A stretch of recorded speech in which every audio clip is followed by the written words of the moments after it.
کمزور ہوئی ہے تو مسئلہ پیدا ہوا ہے۔ امت کی اصل کمزوری جو ہے اس کو آپ دور کر دیں گے، مسئلے حل ہونا شروع ہو جائیں گے۔ کمزوری کیا ہے؟ ہم نے اللہ اور اللہ کے رسول صلی اللہ علیہ وسلم کی عطا کردہ اس ہدایت سے روگردانی کی ہے کہ ان ھذہ امتکم امۃ واحدہ وانا ربکم فاعبدون، یہ تمہاری امت ایک ہی امت ہے اور تم نے صرف میری بندگی کرنی ہے، میری غلامی کرنی ہے۔ ہم نے امت کو مختلف قومیتوں اور مختلف اسٹیٹس کے اندر تقسیم کر دیا۔ جب امت ایک تھی یا امت کا ایک بہت بڑا حصہ ایک مرکز کے ماتحت تھا، اس وقت قضیہ فلسطین موجود نہیں تھا، اس لیے کہ وہاں پر کسی کی ہمت نہیں تھی کہ وہ وہاں قدم رکھ سکتا۔ تو آج جو ہے نا وہ امت مسلمہ کے لیے یہی ایک واحد صورت باقی رہ گئی ہے کہ قرآن اور سنت کے عطا کیے ہوئے اس عقیدے کو واپس اختیار کرے کہ پوری امت ایک ہے، اور اس امت کا مرکز جو ہے، ظاہر امت تو تبھی امت بنے گی نا کہ اس امت کا مرکز ایک ہے اور وہ ہے خلافت، خلیفۃ المسلمین، امیر المومنین۔ یہ جو ہے عہدہ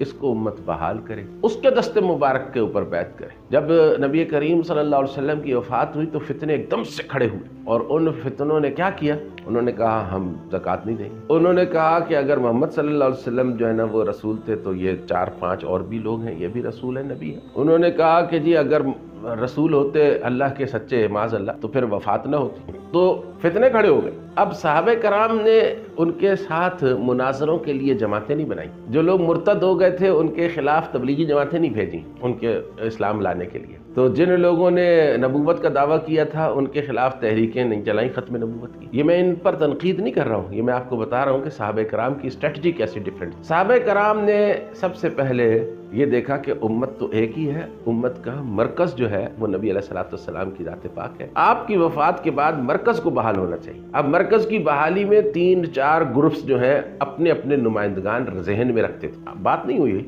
لیکن ذہن میں رکھتے تھے۔ جو نبی کریم صلی اللہ علیہ وسلم کے خاندان کے لوگ تھے، حضرت علی اور حضرت زبیر کا تصور رکھتے تھے ذہن میں۔ اس کے بعد جو مہاجرین تھے ان کی خواہش یہ تھی کہ مہاجروں میں سے ہو، انصار کی خواہش تھی کہ انصار میں سے ہو۔ سب سے پہلے اس مسئلے کو حل کیا گیا۔ حضرت ابوبکر رضی اللہ تعالیٰ عنہ کے ہاتھ پر جب بیعت ہوئی، اچانک بیعت ہوئی، تو بیعت جو ہے نا کرنے والے 2 مہاجر تھے، باقی سارے انصاری تھے۔ انہوں نے جب بیعت کر لی، بیعت کرنے کے بعد حضرت ابوبکر کو منبر پر بٹھایا، دیکھا کہ نبی علیہ الصلوۃ والسلام کے گھر کے 2 بڑے اہم لوگ حضرت علی اور حضرت زبیر نہیں آئے، تو انصار جو ہیں وہ گئے گھروں سے منا کر لائے حضرت علی کو اور حضرت زبیر کو، اور انہوں کو جو ہے نا جیسے کہ اس کے مستدرک حاکم کی روایت ہے نا، یہ علی شرط صحیحین ہے کہ وہ منا کر ان کو لے کر آئے۔ تو حضرت ابوبکر نے ان سے پوچھا کہ کیا معاملہ ہے؟ انہوں نے کہا یہ معاملہ ہے، آپ نے ہم سے مشورے میں شمولیت اختیار نہیں کی، ہمیں جو ہے نا وہ شامل نہیں کیا، مشورے میں نہیں شامل کیا آپ نے۔ تو اس مسئلے کو حل کیا۔ حضرت ابوبکر نے فرمایا کہ مشورہ ہونے کی نوبت ہی نہیں آئی، یہ ایسا ہنگامہ برپا ہو گیا تھا سقیفہ بنو ساعدہ کے اندر، اس میں جو ہے نا اس ہنگامے کے درمیان اچانک یہ بیعت کا واقعہ پیش آیا ہے۔ اب اگر آپ انکار کر دیں گے کہ بھئی میں تو ان لوگوں کی بیعت نہیں مانتا، تو آپ کی بیعت سے وہ انکار کر دیں گے، امت کی تو جو ہے نا وہ لاٹھی ٹوٹ جائے گی۔ حضرت ابوبکر کے اس اپیل پر حضرت علی نے فرمایا پھر پچھلا جو ہمارا نہ آنا ہے اس کو آپ ذہن سے نکالیں، پھر بیعت ہو گئی۔ تو وہ آپس میں ایک دوسرے کو راضی کر کے مرکز کو بحال کر لیا۔ مرکز کے بحال ہوتے ہی شام بھی لشکر چلا گیا، مرتدین کے خلاف بھی جہاد ہوا، منکرین زکوٰۃ کے خلاف بھی جہاد ہوا، اور جو لوگ نئی نئی نبوتوں کے دعوے کر رہے تھے ان کی بھی سرکوبی ہو گئی، پورا سرزمین عرب دوبارہ بحال ہوئی، پھر پوری امت جو ہے نا وہ آج تک اس کا نفع حاصل کر رہی ہے، 3 بر اعظموں میں پھیلی ہوئی ہے۔